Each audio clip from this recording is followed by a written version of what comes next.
দক্ষিণ কোরিয়ায় ভয়াবহ বিমান দুর্ঘটনায় দুজন বাদে বিমানের সকল যাত্রী মারা গেছেন। দুর্ঘটনার কয়েক মুহূর্ত আগে ক্ষতিগ্রস্ত ওই বিমানে থাকা এক যাত্রী তার পরিবারের কাছে একটি বার্তা পাঠিয়েছেন। সেখানে উল্লেখ ছিল বিমানের ডানায় পাখি আটকে আছে। রোববার ২৯শে ডিসেম্বর দেশটির সংবাদ মাধ্যম কোরিয়া হেলাড এ বিষয়ে একটি প্রতিবেদন প্রকাশ করেছে। মেসেজপ্রাপ্ত ওই আরোহীর পরিবারের সদস্যরা জানান, স্থানীয় সময় সকাল ৯টায় মেসেজ পান ক্ষতিগ্রস্ত বিমানে থাকা ওই যাত্রীর।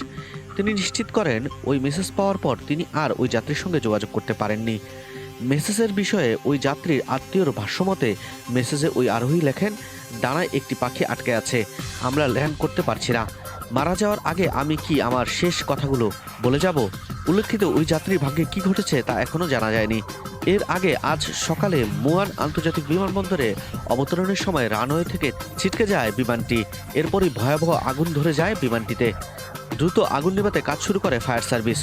১৭৫ জন যাত্রী ও ৬ জন ক্রু নিয়ে থাইল্যান্ড থেকে ফিরছিল জেজু এয়ারের বোয়িং 737 উড়োজাহাজটি।